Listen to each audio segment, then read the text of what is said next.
Corona के संदर्भ में एक और विषय चर्चा में आया और संघ का समविचारी संगठनों का उसमें बहुत बड़ा योगदान भी रहा है, उसमें सोच भी रही है, वो शिक्षा को लेकर है। आज डिजिटल एजुकेशन की बात चल रही है, लेकिन समाज के हर वर्ग के पास ये शिक्षा पहुंचना इतना आसान भी नहीं है। तो ऐसे में आने वाले समय में शिक्षा में परिवर्तन होंगे। समाज केंद्रित शिक्षा की संघ बात करता ही रहा है। तो ऐसे में शिक्षा क्षेत्र को लेकर चुनौती या संघ के और भी संगठन इसको लेकर कुछ पहल कर रहे हैं क्या इस बीच में? देखिए, इसमें अभी का एक वर्तमान तुरंत जो संगठन है, तुरंत जो संकट है, वो एक भिन्न प्रकार का है। उसमें दो पहलू हैं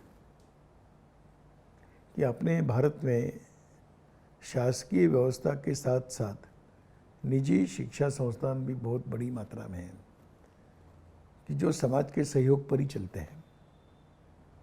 अब इस आर्थिक संकट में वो कैसे इसको निर्वाह करेंगे, ये उनके सामने प्रश्न है, क्योंकि वो स्वयं अपने ही बल पर खड़े हैं। इसमें बहुत बड़ा जो उसका हिस्सा है वो समाज उठाता है एक शिक्षा शुल्क के माध्यम से। उस पर थोड़ा असर इस कालखंड में होने वाला है। तो संस्थानों का एक संकट है और जो आर्थिक संकट में है उनको इस प्रकार की कैसी शिक्षा उपलब्ध होगी, ये भी एक संकट सामने है। मुझे कि इसका बहुत अलग अलग लोगों ने मिलकर विचार करने की आवश्यकता रही और ये संकट कम से कम 1 साल रहने वाला है। भिन्न भिन्न प्रकार के आधुनिक माध्यमों का सहयोग करते हुए शिक्षा दी जाए, इसकी भी अपनी एक सीमा है। अगर हम माने कि 8% जनजाति क्षेत्र है कि जहाँ पर सभी इतने दूर दराज में ये सब व्यवस्थाएं पहुँची हैं, ऐसा नहीं है। उनका क्या होगा? बहुत बड़ा जो वर्ग है कि जो गरीबी रेखा के नीचे जीवन जीता है, वो उनके पास इस प्रकार के साधन नहीं है। उनके बच्चों का शिक्षा का क्या होगा? तो ये जो आधुनिक साधनों का उपयोग करते हुए शिक्षा पहुंचाने की बात हो रही है, इसकी अपनी एक सीमा है। इसमें से कुछ रास्ता निकालना पड़ेगा।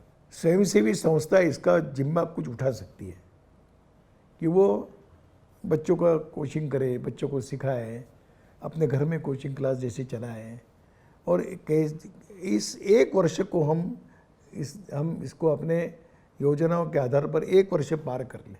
फिर अगले वर्ष की जो बात आएगी उसमें कुछ बातें सुलभ हो सकती है। हमको अभी समाज के, हम तो चाह रहे हैं कि समाज के सब प्रकार की ऐसी व्यवस्थाएं मिलकर 1 वर्ष का विचार अभी तुरंत करना चाहिए। अफोर्डेबल एजुकेशन और क्वालिटी एजुकेशन, ये हमारा हमेशा का सिद्धांत रहा है। उसकी व्यवस्थात्मक पक्ष इस कालखंड में भिन्न प्रकार का होगा, उसका व्यवहारिक विचार करना पड़ेगा, ऐसा मुझे लगता है। और इसलिए अभी तुरंत जो आवश्यकता है कि शैक्षिक वर्ष में किसी भी छात्र का नुकसान न हो, इसको सामने रखकर विचार करना चाहिए कि नहीं तो 1 साल शिक्षा भी रुक जाएगी। भारत के पूरे इसमें समाज जीवन में 1 साल का अंतर आ जाता है, तो ये किसी देश को भी ये समझता हूँ कि अनबेयरेबल होगा। इसको समझना पड़ेगा और इसलिए इसमें और मुझे विश्वास है कि समाज की सब प्रकार की शक्ति का ठीक नियोजन हो जाएगा। इस वर्ष को हम इस समस्या से बाहर ला सकेंगे।